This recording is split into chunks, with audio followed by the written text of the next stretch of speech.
Hyundai continue de développer sa gamme 100% électrique dénommée Ioniq.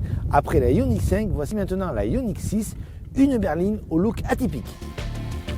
En l'espace de quelques années, Hyundai est devenu une marque incontournable dans le domaine de l'électrification. Le constructeur s'est imposé en proposant des modèles disposant de larges palettes de carburation, thermique, hybride rechargeable et électrique à l'image du Tucson ou du Kona et bien évidemment 100% électrique au travers d'une gamme dédiée dénommée Ioniq et dont le premier modèle, la 5, est apparu en 2021.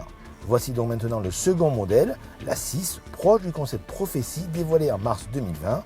3 ans plus tard, le modèle de série devient donc réalité avec très peu de modifications par rapport à ce concept et nettement plus par rapport à la Ioniq 5. Et comme vous pouvez le voir, cette Ioniq 6 n'a rien à voir avec sa petite sœur, la Ioniq 5. Cette dernière avait un look très géométrique. La nouveauté, elle, met en avant ses courbes avec notamment un profil en goutte d'eau qui s'inspire notamment du design qui s'appelait les Streetliners. Vous avez certains détails qui ne trompent pas, comme des poignées de porte affleurantes, des jantes au design très aéro. Résultat, un taux de pénétration d'alertement excellent de 0,21 à 0,22 suivant la présence de rétroviseur ou de caméra. Mais l'originalité de la Ioniq 6 se trouve principalement à la partie arrière avec des ressemblances selon certains à modèle de Porsche bien sûr. Vous avez un aileron qui surplombe un autre aileron en forme de bec de canard. Tout cela lui donne une énorme personnalité, d'autant plus que la signature lumineuse est une nouvelle fois très travaillée. Moins d'originalité à bord de cette Ioniq 6 puisqu'on retrouve en grande partie la planche de bord de la Ioniq 5 qui se remarque surtout par sa double dalle numérique. Face à vous, un écran d'un peu plus de 12 pouces qui est secondé par un affichage tête haute et vous avez la même taille pour l'écran multimédia. Alors c'est assez moderne, plutôt plaisant. On notera que la spécificité de cette Ioniq 6 se trouve au niveau de la console centrale dont était dépourvue la Ioniq 5. Vous avez une console centrale flottante qui permet de dégager beaucoup de rangement sur la partie inférieure et c'est là aussi malheureusement que se trouvent les commandes de vitres avant et arrière. Alors c'est vraiment dommage pour l'ergonomie, on aurait préféré qu'elles soient au niveau des contreportes, c'est beaucoup plus naturel. L'ergonomie d'ailleurs c'est un petit peu le point faible de cette gamme Ioniq puisque vous avez beaucoup de commandes au niveau du volant mais également au niveau du système multimédia, donc on est un petit peu perdu, il faut un temps d'adaptation, c'est pas très naturel. Rien à redire au niveau par contre de l'équipement, très riche, notamment sur cette finition haut de gamme. Vous avez une recharge par induction, des sièges avant ventilés, des sièges arrière chauffants, le système V2L qui permet de recharger par exemple d'autres équipements électriques et même en option à 1200 €, des rétroviseurs qui sont remplacés par des caméras. En fait, terminons par la qualité des matériaux, on va dire c'est moyen, notamment au niveau des contreportes. Regardez, c'est assez original avec des jeux de couleurs. Par contre, la qualité des matériaux, c'est vraiment du plastique qui donne un petit peu l'impression de bas de gamme, c'est dommage.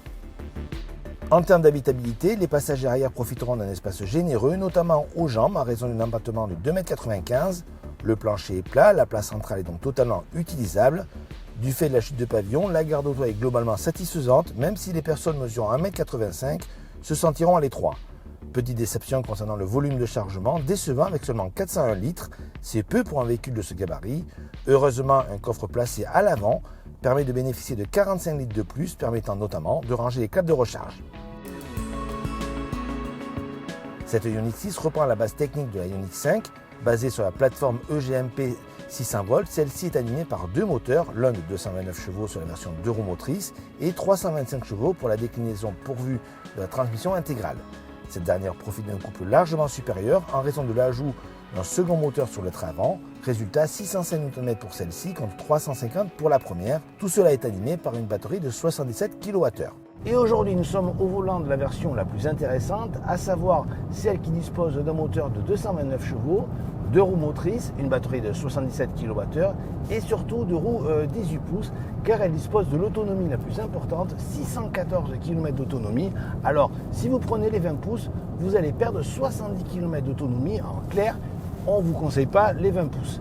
Au niveau du comportement, on a affaire à une voiture plutôt agréable à conduire. Attention, l'amortissement est relativement ferme, plus ferme que la Ioniq 5. Alors, globalement, ça reste tolérable, mais quand la route devient un peu plus accidentée, là, on se fait bouger un petit peu dans tous les sens. Au niveau également de la prise en main de la voiture, on a affaire à une prise en main plus aisée car les formes de la voiture sont plus traditionnelles, contrairement à celle de la Ioniq 5 qui parfois est un petit peu, on va dire, difficile à prendre en main en raison de ses formes assez cubiques. Pour le reste, voiture plutôt agréable, avec un moteur qui dispose d'un couple de 350 Nm largement suffisant pour un usage au quotidien. Donc au final, c'est vrai qu'on aurait aimé une voiture un peu plus dynamique. C'est moins dynamique qu'une BMW i4 par exemple, mais le package est plutôt séduisant sur autoroute, a bien sûr un point fort, l'efficience.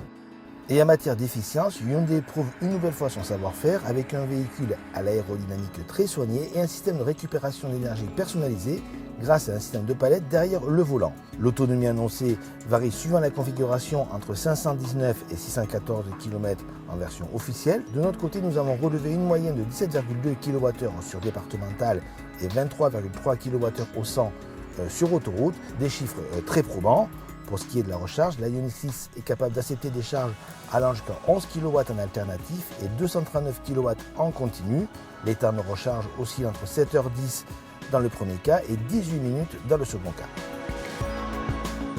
Avec son design atypique, son habitabilité généreuse, son équipement complet et technologique et bien sûr son efficience, cette Ioniq 6 représente une bonne alternative sur le segment ultra restreint des berlines 100% électriques. Alors certes, tout n'est pas parfait, on aurait aimé un peu plus de dynamisme et des prix plus contenus car ceux-ci sont relativement chers puisqu'ils débutent à partir de 52 200 €. Toutefois, il faut bien reconnaître qu'avec cette voiture, Hyundai confirme son positionnement de marque incontournable dans le domaine de l'électrique.